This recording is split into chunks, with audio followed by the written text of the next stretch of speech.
Po natin sa ating KOTD walang iba kundi si DOTR Acting Secretary Giovanni Banoy Lopez. Magandang umaga po sa inyo, Sir Giovanni. Hi, good morning po, Ma'am Nina, Sir Migs, at sa lahat po na nakikinig at nanonood ng iyong programa. Magandang umaga po. Okay.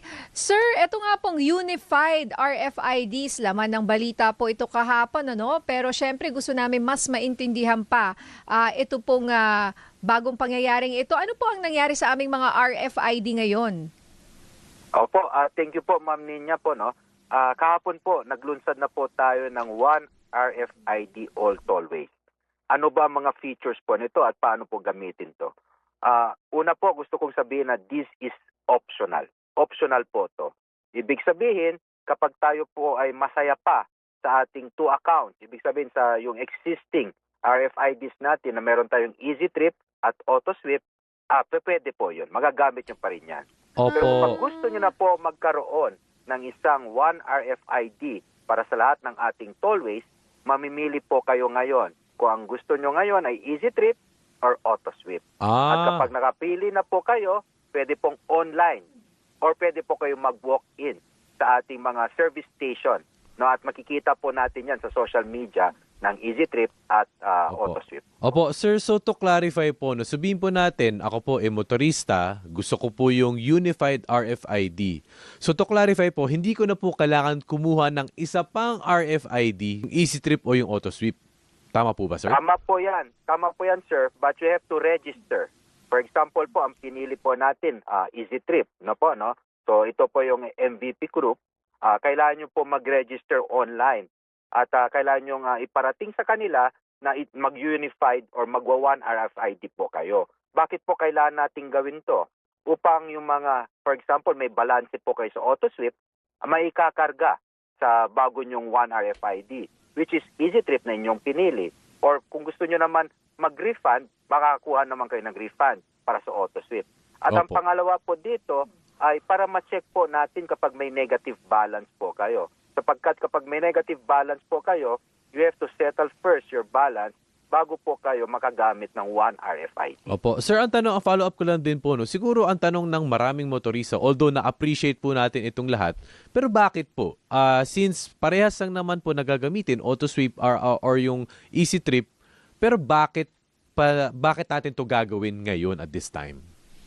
Magandang katanungan po yan. Sa akin po kasi, base sa aking karanasan at utos na rin nga po ng ating Pangulo, ito po ay sinasabi nating mas convenient, no? At mas seamless. Tulad po ako, minsan bumabiyaya ako papuntang norte at kapag binabagtas ko ang NLEX, EasyTrip ang ginagamit ko, nakakalimutan ko minsan na dadaan pa lang din ako ng Tiplex na AutoSweep naman ang gagamitin. At sometimes, and most often than not, nakakarga ko yung isa na hindi ko naman, nakakalimutan kong maglagay naman ng balance sa isang RFID. So, in this way, ang mangyayari, isang RFID na lang po tayo at pwede na po nating gamitin sa lahat ng ating mga tollways. So, ang paniniwala po namin dito, sir, is mas convenient po sa ating mga motorist kasi isang account na lang po ang kanilang i-maintain at kanilang i-check parati po. Opo. Sir, assuming naman po, no, sir, effective na po ito as of today? Opo. Opo. As of today, and kahit na po yesterday when we launched it, meron na po talagang sumubok at nag-apply para dito sa one RFID. At the same time, sir, hindi naman po, kasi sabihin po natin, naka-install po yung mga RFID sa windshield, magkatabi yan.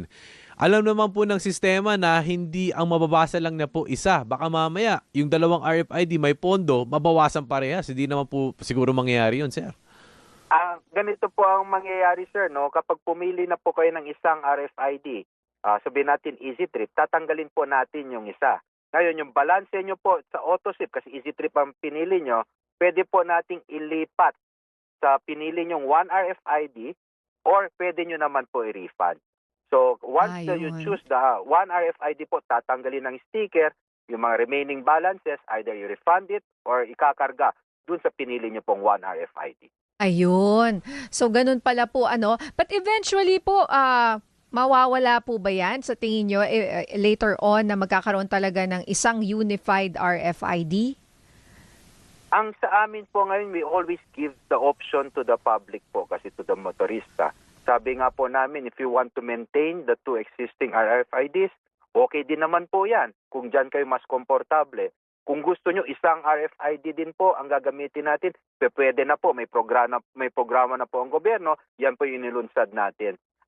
Yun lang po ang parating sinasabi natin, Pangulo, na kailangan talaga the convenience and the accessibility to all motorists po. Opo. And what about po minsan yung problema na hindi nababasa po yung RFID at nagkukos po ng delay na ayos na po ba yun? Kasi talagang may mga oras na gumagana siya, nababasa siya, may mga oras po na hindi sir. Tama po. Kaya nga po sinasabi namin ngayon po, no, we have to take this opportunity para mapalitan ang ating mga mga stickers, mas lalo na kapag dating dito sa One RFID. Kasi ayon po sa aming mga datos, no, ang isang malaking rason kung bakit hindi nababasa ang ating mga stickers sapagkat nailagay po natin to sa mga headlights. Yan po kasi yung unang sistema.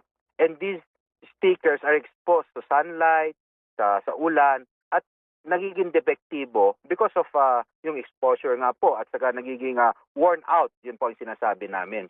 Ngayon po kapag pipili tayo ng One RFID, ilalagay na po natin ngayon ito sa loob, sa likod ng windshield.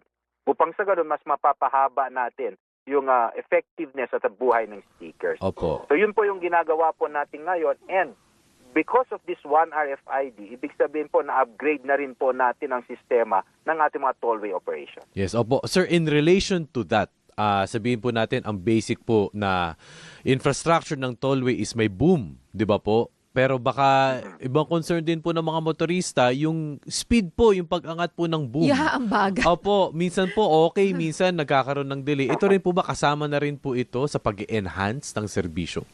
Opo, obligasyon din po yan ng ating mga tollway operators. Dapat po maging consistent yung pag-angat ng barriers, not only yung pagbasa ng kanilang mga sensors sa ating mga stickers. So yan po naman ay parati nating minomonitor. And hopefully we can perfect the system po. Alright, nako, maraming salamat po for your time, DOTR Acting Secretary Giovanni Lopez. Thank you, sir, at mabuhay po kayo. Thank you, sir. Thank you, ma'am. Thank you, sir. Have a great day. Bye-bye. Ingat Bye, po. sir.